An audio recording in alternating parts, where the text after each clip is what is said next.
سیدی قطب مدینہ رحمۃ اللہ تعالیٰ علیہ کی بارگاہ میں جب آپ کی حاضریاں ہوئی تو وہ تھے تو مدینہ شریف میں، تو کیا مدینہ شریف میں اپنے پیر و مرشد کے ساتھ بارگاہ رسالت میں حاضری کا کبھی موقع ملا؟ سیدی قطب مدینہ کو کبھی میں نے اپنے آستانے سے باہر نکلتے دیکھا نہیں، تو ضعف کمزوری تھی اور آپ تشریف فرما رہتے تھے. مجھے تو یاد نہیں پڑتا کہ کھڑے ہوتے بھی میں نے نہیں دیکھا کھڑے اچھا. کھڑے بھی. عمر پاک کتنی ہوگی جب آپ کی وہاں پر حاضری ہوگی؟ 107 سال غالباً وصال، تو 1 سال پہلے میں حاضری ہوئی تھی میری. 105 106 سال کی عمر. مگر یہ کہ عقل جو تھی نا وہ عقل مندوں سے زیادہ تھی ان میں، یعنی یوں کہہ سکتا ہوں کہ بہت عقل مند. کیسے کہہ سکتے ہیں آپ؟ حافظہ ایسا مضبوط تھا. کوئی ایسا واقعہ آپ نے دیکھا ہو؟ ہاں، مطلب یعنی کہ ہمارے آستانے کا، سیدی قطب مدینہ کے آستانے کا وہ جو پوسٹ باکس نمبر تھا نا وہ بھی عشق والا تھا، عشق رسول اللہ 92. ارے واہ. Post box number. تو میرے بڑے خط آتے تھے وہاں، تو یوں خط آتے تھے. اور سیدی قطب مدینہ کا ایک معمول تھا کہ سارے خطوں کے نام ان کو اسلامی بھائی پڑھ کے سناتے تھے. اس وقت جو بھی اسلامی بھائی ہوتے تھے، اب ہماری اصطلاح تو تھی نہیں ہے، نہ دعوت اسلامی بھی نہیں تھی ان دنوں، یہ آپ سنتے تھے سب کو پہچانتے ہوتے تھے. اچھا. میرے تو بہت آتے تھے خط. تو ایک بار فرمایا کہ الیاس کے آتے خط الیاس کے ہوتے ہیں، ایسا کچھ یاد پڑتا ہے، فرمایا تھا. انہیں سب جو بھی آیا جیسے اس کو پہچاننا کرنا، باتوں میں لوز ٹاکنگ کا کوئی تصور نہیں، بالکل مدینہ مدینہ گفتگو، نصیحتیں کرنا اور حیثیت کے مطابق آنے والے کو مان دینا، یعنی یہ سب ہوتا. لیکن اٹھ کر آپ کھڑے ہو کر کبھی میں نے نہیں دیکھا استقبال فرمایا ہو. میں یہ دیکھا کہ عرب و عجم کی بڑی بڑی شخصیات آ کر حضرت کے بس قدم چومتی تھی، یہ دیکھا میں نے. اس پر یعنی کہ بڑا یعنی کہ ناز، مطلب کہ دیکھو یار کیسی ہستی ہے کہ دنیا کے بڑے بڑے جید علماء اور مشائخ آتے تھے، ان کی قدم بوسی کرتے تھے، ان کا قدم چومتے تھے. اور یہ مطلب ایسی مطلب عاجزی والی شخصیت تھی کہ میں نے ایسا کبھی دیکھا نہیں ہے. کوئی ہم لوگ چھوٹے چھوٹے لوگ ہیں نا، کبھی محفل میں ہوں گے تو ہم کو یوں ہوگا کہ دعا ہم نے کروانی ہے، یہ ہماری جاگیر ہے، یا کیا کہنا ہمارا اجارہ ہے، دعا تو ہم ہی کرا. ہم کو اگر نہیں بولو گے دعا کا تو ہم ناراض ہو جائیں گے. لیکن سیدی قطب مدینہ کا انداز نرالا دیکھا میں نے. شاذ و نادر کبھی محفل کے بعد اکا دکا میں نے نوٹ کیا کہ دعا کی ہو، تھوڑا تھوڑا خیال ہے، ورنہ دوسروں سے ہی دعا کرواتے تھے.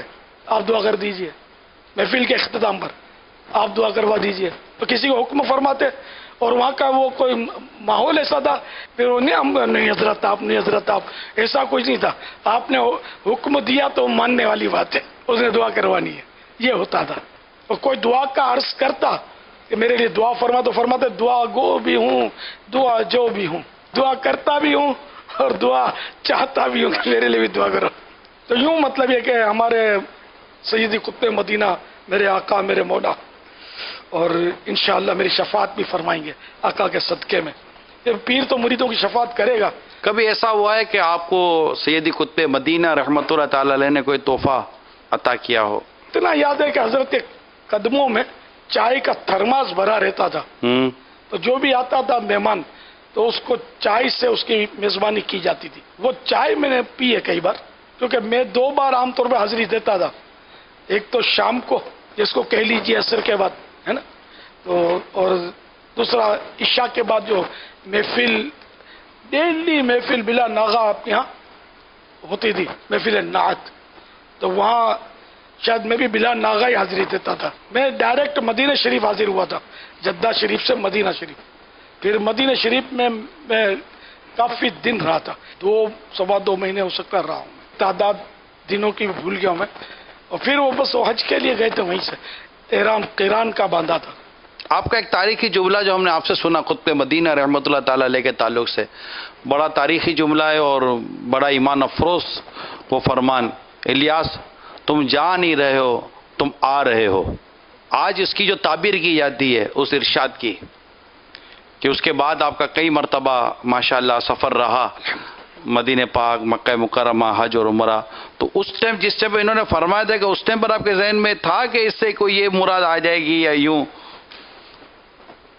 میرے کو یوں ہوا کہ وہ کیا بول رہے ہیں، سمجھے کہ نہیں سمجھے؟ میں بولا میں چاہ رہا ہوں یہ فرما رہے آ رہے، یہ ہوا ہوگا ذہن میں کیا، باقی یہ تو بعد میں پتا چلا کہ یہ کیا فرما رہے تھے۔ بزرگوں کی باتیں ہیں، بڑوں کی بڑی باتیں ہوتی ہیں، کیونکہ ظاہر بالکل واضح تھا کہ میں جا رہا ہوں راج وطن، اب یہ فرما رہے تم جا نہیں رہے آ رہے، تو آدمی کنفیوز ہو جاتا ہے کہ کیا فرما رہے ہیں، ان کے بول میرا تو کام بن گیا نا، تو بار بار الحمدللہ حاضریاں ہوئی میری۔ اس طرح آپ کا کیا ماشاء اللہ کئی آپ کی تو عمر کا ایک حصہ بزرگوں کو اور اس طرح آتے جاتے ہوئے گزر گیا، بزرگوں کی زبان سے، پیر صاحب کی زبان سے، اولیاء کرام کی زبان سے کچھ نکلے ہوئے ایسے الفاظ کہ وہ کیا زندگی کا حصہ بن جاتے ہیں یا اس کا کچھ ایسا ہو جاتا ہے، کیا اس معاملے میں آپ کے تجربات ہیں؟ بے شک، مطلب یعنی کہ اللہ تعالیٰ اپنے نیک بندوں کے بول کو نہیں، اپنے کرم سے پورا کر دیتا ہے، جس بول کو چاہتا ہے وہ پورا کر دیتا ہے۔ اس میں تجربات کیا، یہ تو مطلب حقیقت ہے، کتابوں میں بے شمار حکایت اس کی ملیں گی۔ مسلم شریف کی حدیث بھی ہے نا کہ اِنَّ مِنْ عِبَادِ اللَّهِ لَوْ أَقْسَمَ لَأَبَرَّهُ، کہ اللہ کے بندوں میں سے بہت سے وہ ہیں کہ اگر اللہ پہ قسم اٹھا لیں تو اللہ اس کو پورا فرما دیتا ہے۔ آپ جو بیعت ہوئے سیدی قطب مدینہ رحمۃ اللہ تعالی علیہ سے، تو کیا ان کی علمی شہرت وغیرہ یا کوئی ایسی مشہور و معروف شخصیت ہونے کی وجہ سے یا کسی اور وجہ سے بیعت ہوئے؟ اعلی حضرت کے مرید تھے یہ، میرے اس اعلی حضرت سے میری جو محبت کی ترکیب کی، تو ایک بار حضرت مولانا قاری مصلح الدین صاحب رحمۃ اللہ تعالی علیہ نے بھی تعریف کی تھی، ان کا یہ تھا کہ حضور مفتی اعظم ہند بھی حیات تھے، وہ ولی اللہ کے نیک بندے تھے، ولی کامل اور بہت بڑے عالم، اعلی حضرت کے بیٹے۔ بس میں بولتا تھا کہ اعلی حضرت کے یہ بیٹے ضرور ہیں، مرید نہیں ہے، یہ مرید حضرت سیدی احمد نوری رحمۃ اللہ تعالی علیہ کے ہیں، اور میں بس اعلی حضرت کے مرید ہیں سیدی قطب مدینہ، اس لیے میں تو ان کا مرید بنوں گا۔ اعلی حضرت میرے دادا پیر، طریقت میں بالکل وہ وایا نہیں، ڈائریکٹ اعلی حضرت کا سلسلہ۔ تو یہ قاری صاحب نے میری ایک بار میرے حوصلے کی حوصلہ افزائی فرمائی تھی ایک بار، یہ اس طرح کہتا ہے یہ، الحمدللہ۔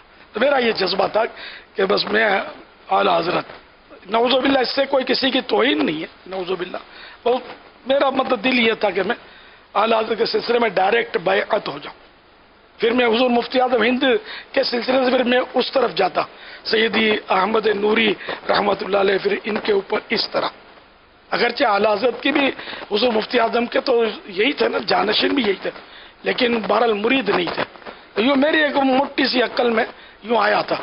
سیدی قطب مدینہ کے بارے میں کس نے آپ کو بتایا کہ ان سے مرید ہونا ہے؟ سنا تھا میں نے، ایک اعلی حضرت کے خلیفہ مدینے میں رہتے ہیں جن کا نام مولانا ضیاء الدین ہے، تو یوں مطلب یہ ہے، ایک شوق پیدا ہوا کہ میں مرید تو ان کا بنوں، بس بنوں تو ان کا بنوں۔